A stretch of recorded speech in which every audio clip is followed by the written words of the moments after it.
ช่วยเหลือจนประชาชนได้รับความเดือดร้อนอย่างหนักคือไม่มีหน่วยงานเข้าไปช่วยเหลือนะครับและต้องช่วยเหลือตัวเองอย่างตามมีตามเกิดซึ่งการออกมาลุกขึ้นแสดงจุดยืนของเธอก็ทำให้มีผู้เข้าไปโอ้โหติดตามกันใหญ่เลยนะฮะ12 กันยายนนะครับตำรวจเมืองโพนทองแขวงจำปาสักเข้าไปควบคุมตัวหมวยคนนี้แล้วฮะข้อหาผิดมาตราของเขามาตรา117ที่ระบุไว้ว่าบุคคลใดที่โฆษณาชวนเชื่อใส่ร้ายป้ายสีสาธารณรัฐประชาธิปไตยประชาชนลาวรัฐบาลด้วยการใช้คำพูดเขียนพิมพ์หรือใช้เอกสารสื่ออิเล็กทรอนิกส์ในรูปแบบใดๆเพื่อประสงค์ร้ายให้รัฐบาลอ่อนแอ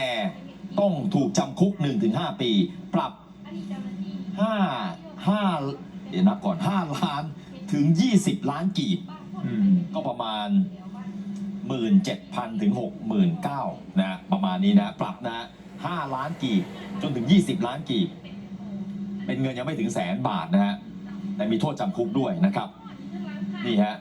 รายงานข่าวระบุว่าหมวยคนนี้ยังผิดกฎหมายประเด็นเผยแพร่ข้อมูลข่าวสารผ่านอินเทอร์เน็ตที่บิดเบือนความจริงมีเนื้อหาส่งเสริมยุยงปลุกระดมในสังคมและก่อการร้ายตรงข้ามกับรัฐบาล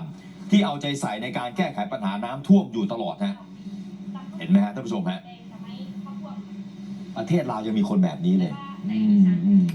ประเทศเรายังมีคนแบบนี้ยังมีคนที่ใช้โซเชียลเนี่ยนะฮะอย่างลำพองแล้วก็ด้วยจุดประสงค์ที่